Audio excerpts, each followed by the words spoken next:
Hey, I'm Rolf for JTRPodcast.com. This is a quick unboxing of Endeavour Age of Sail, which is a massive box.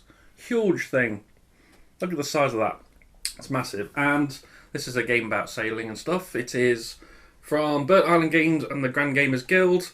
2 to 5 players, plays about 60 minutes. It's just under £50 if you're looking for value for money. It was due to deliver in September 2018, and it is September 2018, so that's all good. So it's ready to set up. Just need to take the seal off it. Seal. So what we have here are the trays, and these trays are from Game Trays. They hold pieces. They are empty for now. They're on top. Now this game has been delivered quite late for me. It's like kind of a week after some other people got it in the UK. So I've already seen some feedback on some of these being broke in the box. I had a quick look. You can see, I think this one, shown under there, you can see it's a bit squashed, but you can push that back out. Doesn't seem to be any problem. But yeah, there's a couple that are, I'll just push it straight back in. There's a couple that are a bit meh, but not too big a deal. I would be bothered if they cracked, but it doesn't look like anything's cracked on these. So I did have a quick look at these. Usually I don't look at the contents of the box until I've started doing the video. But there you go. This is to hold all the building tiles, I believe. But yeah, that's all good. Game trays, good stuff.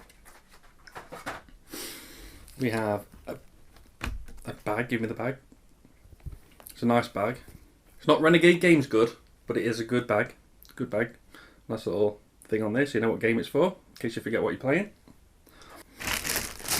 Discs. These are pretty standard. Let's take a look inside. There we go. Because there are more than just the discs. Got purple discs. Purple is the best colour, so that's good. And what are these? We have some shields. And a little standee.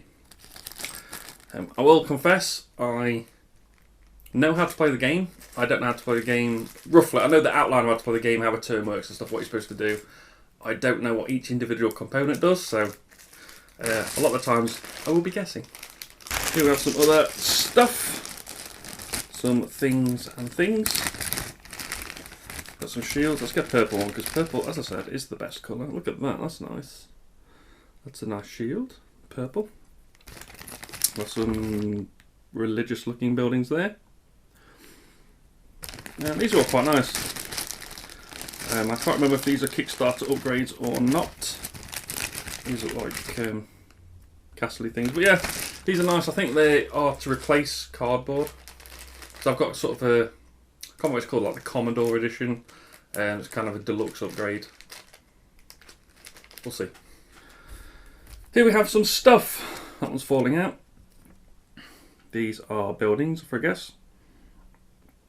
Let's take a look at it. Come on, there we go. Got stuck. So yeah, these are quite nice. They're thick, but not too thick. They are double-sided with the same thing on, so that's fine. I'm okay with that.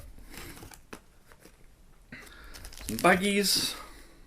We have a rulebook. Now I've not been able to see the rulebook. There's an exports. There's two rulebooks. There's a main rulebook and an exports rulebook. The main rulebook will have the rules. I don't know why I said that out loud. I think that speaks for itself. So we can see here the components list. So yeah, there are the building tiles. That's good. I'm going to keep this open next to me. So these are the exploits. Of all using the game of exploits in your game. So these are sort of the components used for additional stuff, depending if you're playing with these extra rules, which is cool. So it's keeping them all separate. Also, there's a separate rulebook for them all. Let's take a look, see what the initial impressions of the rulebook is. Nice and big blocky, nice big titles there in different blocks. Different colour for an example, I believe. Opening a region, yeah. So it does what I like to see, which is big blocks, big chunky blocks that you could say, oh, this is for this, this is for this. You can see the title very clear. And yeah, looks alright, looks easy to understand. But we will see. The proof is in the reading. Aha, now I'm glad they've got one of these. This shows you how everything fits in the trays. So, one-sided. So there's all the player pieces. Goes in one of those trays, that's cool. I'm glad there's one of those. That's a great idea. Just so you can see all the bits. Ooh. There you go. We have more buildings and some things. They're just workshops. I think these are the same. They're hard to get out. They get stuck because of that little sort of wavy bit at the bottom. But yeah, these are alright. I like these tiles. These are probably my favourite size of tiles. Any more than that, they get a bit too thick and a bit fiddly and a bit. Any thinner than that, and they just bend. So yeah, I like those. Some more stuff. More things and stuff. And yeah, another one.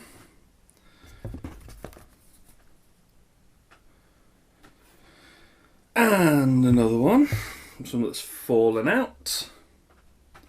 Here's the, obviously the most important thing in the world if you're from the UK, because you put a U in that endeavour so you can spell it how it's supposed to be spelt. Let's just get these little ones out of the way. I'm excited about what's in here. Here we have a thing. I'm sure that's very useful during the game. What this does, it shows you all the card values so you don't have to look through them during the game, so that's very nice. There you go. And we have this, which is Charter Company's mini expansion. That's cool. A little expansion there. One sheet of rules, that should be easy to add. That's those, actually those 6 buildings we saw at the beginning of the video. So that's that. Right, this I'm excited about. So, aha! So we have a player board, which is quite big. You can see why the box is that big, but it has got it's recessed. So we'll look at that shortly. But there is 1, 2, 3, 4, and 5 of those, and they are. Let's see, because this has been the complaint I've seen on Kickstarter. They are not too bad. Not as if they're bent right over. They can be straightened down, but they're not. I think they're playable as they are. They don't need much work to get them into a playable condition. So I'm happy with that. More things and stuff. Some silica gel. Excellent. I'll eat that later. We have a crown. This is a heavy crown. This is very heavy. You could kill someone with this. Feels like it's real gold. Not really. Okay, here's the board. I'll check that out in a bit because that's going to be huge. We have some cards. I'll just take the shrink off those. These are a nice thick card stock. Not very interesting to look at. They are very functional, I assume. The symbols match those symbols on that reference card I saw earlier, so that's what we talked about when it was on about going through seeing the values of the cards. Yeah, so not much to look at really, but they are very functional. I guess they're easy to see. You can see the symbols from far away. That's about as far as I can get it away for you to be on camera. You see it up here? Yeah. Oh, can you still see it? You still see it? That's as far back as I can go. But yeah, this cardstock's really nice. I like it. Some stuff. This is part of that deluxe upgrade. These are to replace those tokens you saw earlier. I'm not sure if I can find one. But yeah, these look really cool. There you go. Better than just some normal cardboard ones. And we have this piece here, which I'm sure is 2 boats. If you put it the right way up, you can see what it is. But yeah, it's got 2 boats on it. Look at that. That's nice. Let's see if there's anything else interesting in here. It's all the same stuff. Different colour tokens. Yeah, these actually feel really good. They're that kind of very light wood, but you know, it's obviously still very sturdy and better than cardboard. Here we have some other things. These are all plastic. These are all upgraded during the Kickstarter. Let's tip everything out. Put this bag somewhere safe. Let's go one at a time. A building thing. Some bricks. Pile of bricks. We have a key. That's a nice key. Again, these are all replacing cardboard stuff. The pirate ship. The pirate ship looks cool. And we have some little green pot thing. Got a blue shieldy thing. And we have a cannon, which I think replaces that. And which one I'd rather have of those two. But yeah, they're all really nice as well. Very nice plastic stuff. Looks better on the table, doesn't it? Score sheet. Da-da-da. Advertisement for Burt Island and Grand Gamers Guild at the bottom. Then we have some stuff. I'll just take these out of the bag. So these themselves are the exploits. You can see this is the salt pepper stockpiles. These are the two regions it relates to. I've just read in the rulebook, that's why I'm suddenly so knowledgeable about how this game works all of a sudden. But these are the two regions on the board that they represent. Once they're both unlocked by the players, then this becomes available to players who have, I think it's who have not control, but sort of something in that region, so they can use this ability. And there are tons, and there's, I think there's 15, and you lay 3 out. They all have different things, and they're all very thematic, I would guess. But yeah, I like that. These are, again, thicker than the tokens, as they should be, because they are quite big. You don't want these being too thin and flapping around all over the place, but they are very nice. I'm just going to move everything off the table and get the board out so we can have a look at, see how that lays out. So there you go, that's one side of the board. It's most of one side of the board. You can't really see a lot because, you know, obviously the way the camera is, but you get the idea. It feels quite nice. It's flat, which is good. It's got all the bits on it, all the little areas. You can see everything looks very clear. Iconography, even though I don't exactly know what the iconography is, you can see that it's very clear. You can make out each individual bit. And this is obviously something that's really important I'm not seeing, which isn't true. So, yeah, it looks good. I've just put one of these together as well, so you can see what they look like. This is the player boxes that people are going to get. I just dropped some tokens in there, purple obviously, because it's the best colour. So you've got the tokens in there, they've got those in there, the building in here. And you lift that up, and it's got their 4 tokens in there for tracking their 4 sort of main resource things.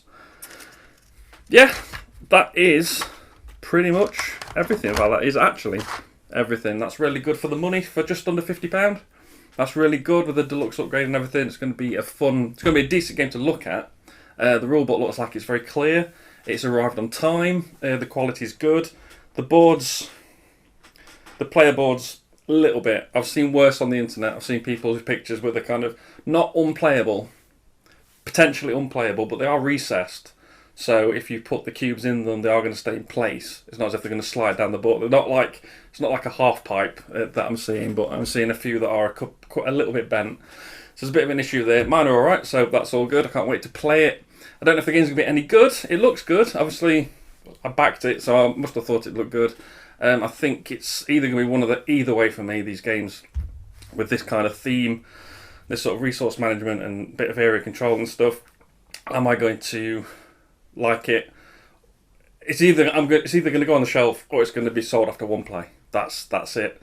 It's that simple. It's not going to be one that I play once, think, oh, I'll play that again, and then play it the second time, I think, no, I don't like it. It's definitely going to go one way or the other. So that is Endeavour Age of Sail Kickstarter unboxing. Remember to like, share and subscribe. You can follow me on Twitter at JTRPodcast, to find the blog and podcast at jtrpodcast.com. I've been Rob, aka Jesta ThaRogue, and I'll see you soon.